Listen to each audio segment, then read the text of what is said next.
Assalamualaikum warahmatullahi wabarakatuh. Perkenalkan, nama saya Fitania Aurelia Lopo dengan NIM 250210401058. Hari ini saya akan menjawab pertanyaan dari ujian komprehensif belajar dan pembelajaran.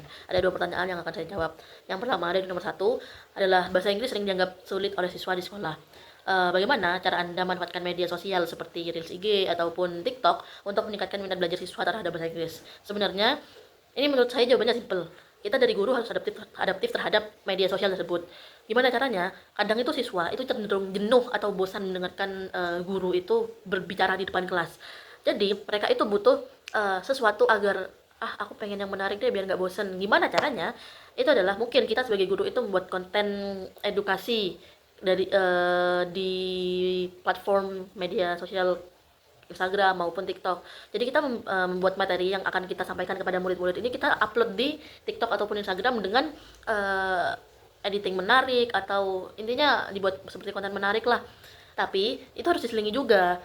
Diselingi gimana? Jadi mungkin hari ini materi ini kita akan menjelaskan secara berbicara aktif nih di kelas. Lalu untuk materi selanjutnya kita minta mereka untuk melihat di Instagram atau TikTok. Jadi mereka tuh nggak bosan seperti itu. Juga mungkin pada saat pembelajaran nanti bisa TikTok atau Instagram ini dipergunakan untuk menjadi salah satu lah media pembelajaran di situ. Semisal guru ingin memberikan contoh, oh ini seperti ini nih rumusnya sesuatu apa. Jadi kan lebih dipermudah lah bahasanya, karena kadang kalau guru berbicara di depan itu terlalu susah dipahami lah bahasanya, seperti itu.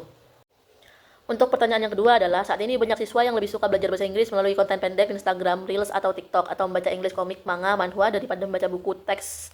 Sebagai calon guru yang telah menguasai teori belajar, bagaimana pandangan Anda terhadap fenomena tersebut, dan bagaimana Anda menyikapinya? Sebenarnya fenomena ini pada dasarnya bukanlah masalah, tapi melainkan peluang dalam pembelajaran modern kalau ditinjau dari teori belajar. Kalau dalam perspektif behaviorisme, konten singkat itu memberikan stimulus menarik yang memunculkan respon cepat dari siswa, jadinya bisa memperkuat kebiasaan belajar. Kemudian dari sisi kognitif itu konsep microlearning di video pendek ini lebih sesuai dengan kapasitas memori siswa, sehingga materi itu jauh lebih mudah dipahami. Sementara kalau semisal yang konstruktivisme itu menekankan kalau siswa itu membangun pemahaman secara aktif melalui pengalaman yang relevan dengan kehidupan mereka.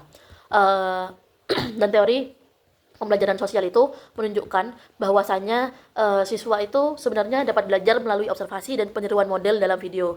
Jadi karena itu sebagai calon guru, sikap yang tepat sebenarnya adalah adaptif dan mengintegrasikan media tersebut itu ke dalam pembelajaran, bukan menggantikannya sepenuhnya seperti yang saya katakan di video sebelumnya atau di pertanyaan sebelumnya.